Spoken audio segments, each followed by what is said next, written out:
Oscar ஒரு சிலை மட்டுமில்ல, அது ஒரு நாட்டின் சினிமா கனவு, ஒரு கலைஞனின் வாழ்க்கை இலக்கு. ஆனா உண்மை என்ன தெரியுமா?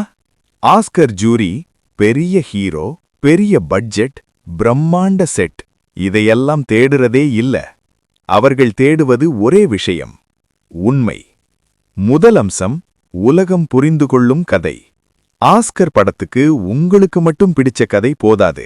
அமெரிக்கா, ஜப்பான், ஆப்பிரிக்கா, இந்தியா, யாராக இருந்தாலும் இதுல நானும் இருக்கேன்னு உணர வைக்கணும். அம்மா அப்பா பாசம், போராட்டம், அநியாயத்துக்கு எதிரான குரல், மனிதநேயம். இந்த உணர்வுகள் எல்லாம் எல்லா மொழிக்கும் பொதுவானது. இரண்டாவது, கேரக்டர் ரியலிசம். ஆஸ்கர் படத்துல ஹீரோ சூப்பர்மேனாக இருக்க மாட்டான். அவன் வலியோட அழுவான், தோல்வியோட உடையும், ஆனா அதுல இருந்து எழுவான். ஒரு கேரக்டர் நம்ம மனசுக்குள்ள வாழ ஆரம்பிச்சா அந்த படம் ஜெயிச்ச மாதிரி. மூன்றாவது, நடிப்பு, நேச்சுரல் ஆக்டிங். டயலாக் பஞ்ச் வேண்டாம், பிஜிஎம்ஸ் ஓங்க வேண்டாம். ஒரு கண் பார்வை போதும், ஒரு மௌனம் போதும். ஆஸ்கர் ஜூரி நடிப்பை ரசிக்க மாட்டாங்க, உண்மையை நம்பணும்.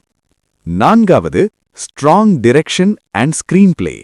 ஒவ்வொரு காட்சியும் ஏன் இது இங்கு இருக்குன்னு ஒரு காரணம் இருக்கணும். ஸ்லோவான சீன் கூட உள்ளுக்குள்ள ஏதோ சொல்லணும். சீன் அழகா இருந்தா போதாது, மீனிங்ஃபுல்லாக இருக்கணும். ஐந்தாவது, music and sound, emotion supporting. பாடல் ஹிட் ஆகணும்னு மியூசிக் போட மாட்டாங்க, கதைக்கு உயிர் ஊத்துற மாதிரி மியூசிக் பேசணும். சில சமயம் சைலன்ஸ் தான் ஆஸ்கர் அளவில பெரிய சவுண்ட். ஆறாவது, சோஷியல் இம்பாக்ட். ஆஸ்கர் படம் முடிஞ்ச பிறகு ஒரு கேள்வி மனசுக்குள்ள எழணும்: இந்த உலகம் இப்படித்தானா? நாம என்ன செய்ய போறோம்? அந்த தாக்கம்தான் ஆஸ்கர்.